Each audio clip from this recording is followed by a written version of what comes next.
आगे बढ़ रहे हैं। The is the amount of the salt and sugar और barium chloride that can be dissolve in water at a temperature. बता रहे एक ही टेम्परेचर पे यदि हम लोग घुलने का कार्य कर रहे हैं तो क्या वो सेम घुलेगा? तो नो, है ना। अलग अलग हम बताएं मटेरियल के लिए अलग अलग क्या आता है, घुलने के लिए अलग अलग टेम्परेचर चाहिए, सॉल्युबिलिटी अलग अलग होती है अलग अलग टेम्परेचर पे, है ना। नेक्स्ट है at any particular temperature a solution that has dissolve as much as solute as it capable of dissolving. बता रहे हैं कि कोई भी सॉल्यूशन में ओके जो डिजॉल्व कर रहे हैं उसमें जो सॉल्यूट होगा उसकी डिजॉल्विंग क्षमता जो होगी वो अलग अलग टेम्परेचर में हम बार बोल रहे हैं अलग अलग, बट यहाँ पार्टिकुलर टेम्परेचर के बारे में बताया जा रहा है। तो पार्टिकुलर मीन्स खास टेम्परेचर पे क्या होगा, उसकी सॉल्युबिलिटी खास होगी, है ना।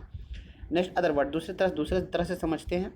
when no more solute can be dissolved in a solution at the given temperature, जो टेम्परेचर दिया गया उस टेम्परेचर पे अब और सॉल्यूट घुल नहीं सकता, है ना। तो इसको हम लोग जानते हैं सैचुरेटेड सॉल्यूशन बोलते हैं। Okay, the amount of solute present in the saturated solution at the this temperature called solubility. और हम बताए थे आपको इस चीज़ के पहले भी बता देते हैं कि किसी खास टेम्परेचर पे उसके और ज़्यादा ना घुल सके कोई भी सॉल्यूट। ओके, दैट मीन्स हम बताएं आपको, हम ले लिए वाटर और इस पर हम लोग क्या कर रहे हैं, शुगर घोलने का कार्य कर रहे हैं। तो जितना डिग्री टेम्परेचर पे घोल रहे हैं उतना में लास्ट जितना घुल सकता है, उससे बाद और नहीं घुलेगा। वो बोलेगा हीट करो, तो हीट करने के बाद और घुलेंगे। ओके, तो उस तरह से जहाँ तक वो लास्ट घुल सकता है वो उसका क्या कहता था, सैचुरेटेड सॉल्यूशन कहलाता है।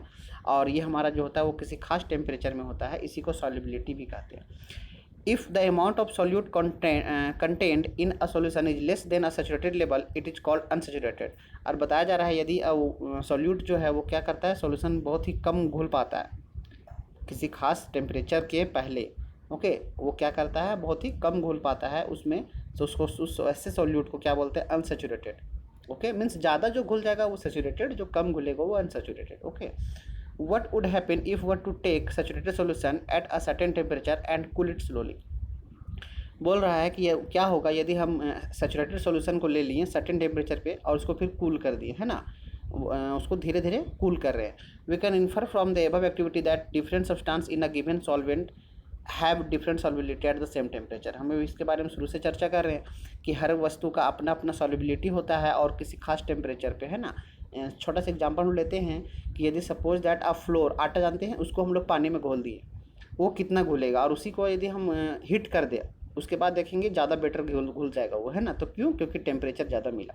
तो यहाँ वही है, किसी खास टेम्परेचर में यहाँ हमको बताया जा रहा है कि उसके जो सब्सटेंस होगा उसकी सॉल्युबिलिटी जो होगी वो अलग अलग टेम्परेचर पे अलग होगा, सेम टेम्परेचर पे एक जैसा नहीं हो सकता। क्यों? क्योंकि अलग अलग थिंग्स के अलग अलग सॉल्युबिलिटी टेम्परेचर अलग होते हैं। The concentration of solution is the amount of solute present in given amount of solution. ये बता रहा है कि कॉन्सेंट्रेशन मीन सांद्रता होता है, कोई सॉल्यूशन कितना घुलेगा ये किस पर डिपेंड करेगा, वो जो सॉल्यूट है उस पर, क्योंकि यार सॉल्यूट का अपना अपना अलग अमाउंट अलग अलग घुलने की क्षमता होती है, और वो कौन से सॉल्यूशन में घुल रहा है उस पर। ओके, नेक्स्ट है there are various ways of expressing the concentration of solution. बहुत सारे तरीके हैं कैसे हम लोग उसको एक्सप्रेस करेंगे कि कितना घुलेगा, है ना।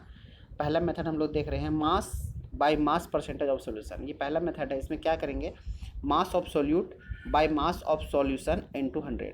दैट मीन्स समझिए ऐसे कि यदि हमारे सामने ले लिया गया है कि 30 ग्राम हम मान लीजिए शुगर कंटेन किया है, ठीक है, कितना, 30 ग्राम हम शुगर लिए हैं। ये हमारा सॉल्यूशन में 30 ग्राम शुगर हमको घोल दिए हैं। ओके, और हमारा जो वाटर है वो 370 ग्राम है, ठीक है, समझ में आ गया होगा। मेरा शुगर कितना है 30 ग्राम और वाटर कितना है 370 ग्राम। ओके, तो हमको बोलना है गया है क्वेश्चन कि निकालिए कॉन्सेंट्रेशन ऑफ सॉल्यूशन। ओके, अब आपको फाइंड करना है, क्या फाइंड करना है, ये फाइंड करना है कॉन्सेंट्रेशन ऑफ सॉल्यूशन। तो हम सीखे थे अभी कि हमारा 30 ग्राम था शुगर और 370 ग्राम था मेरा सॉल्यूशन, यहाँ तो देख लिए थे।